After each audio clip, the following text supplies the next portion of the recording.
fídíò mo kí ìjọba Ogun State, mo dẹ̀ kí gọ́vnà wa àtàwọn alábàáṣiṣẹ́pọ̀ ẹ̀. Bákan náà ni mo kí àwọn House of Assembly, àwọn local government chairman and others. Èmi jẹ́ kan nínú àwọn chairman CDA ní àdúgbò mi ní Mòwéńbí, orúkọ mi ni Timothy Agboola. So ìgbà tí wọ́n máa gbé palliative tán ní gọ́vnà nìkan fún CDA mi, òun lélẹ̀ tí gbogbo yín fojú rí.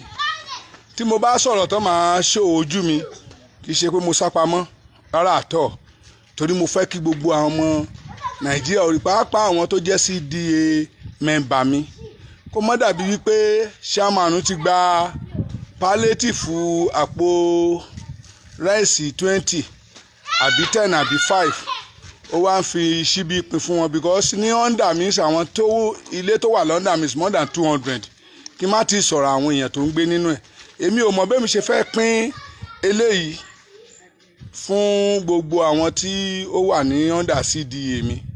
So torí tó bá yá ń sìn wá ni wọ́n pín palliative, èmi ò rí palliative kankan, mi ò mọ̀ tá a fẹ́ fi eléyìí ṣe, mi ò dẹ̀ mọ̀ bí mo ṣe fẹ́ present ẹ̀ lójú àwọn CDA members, ìyẹn àwọn tó wà lọ́ndà CDA mi.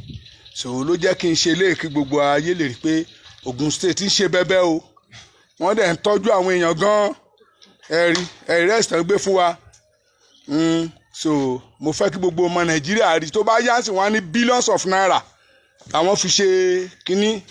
Gbogbo ẹ̀yin tẹ́ ń wà lẹ́yìn wípé olóṣèlú ni kó máa bá lọ, àwọn kínní kó máa bá lọ náà lẹ ti rí yìí o.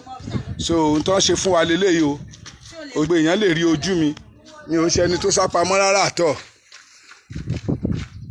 mi ò ń ṣe ẹni tó sápamọ́, ojú mi lélẹ̀. So mi ò mọ̀ bọ́n ṣe ní ká pín palliative eléyìí o fún gbogbo àwọn CDA mi, òun lélẹ̀ tí mo gbé dání. Bóyá agolo sóró ni kí n fi pín o, bóyá èèkánná ọwọ́ ni kí n fi pín, mi ò mọ eléyìí tí mo fẹ́ fi pín bẹ́ẹ̀. So òun lélẹ̀ gan. Ẹ ṣé, Ọlọ́run á nífẹ̀ẹ́ yín bẹ́ẹ̀ ṣe nífẹ̀ẹ́ àwọn ọmọ Ogun State yìí. Ìyà ń jẹ wá ń bíbà, kò sọ́nà kò sí nǹkan kan, ń tẹ́ wá lẹ gbé fún wa rí. Ọlọ́run á pín déédéé fún yín o. Ẹ ṣé.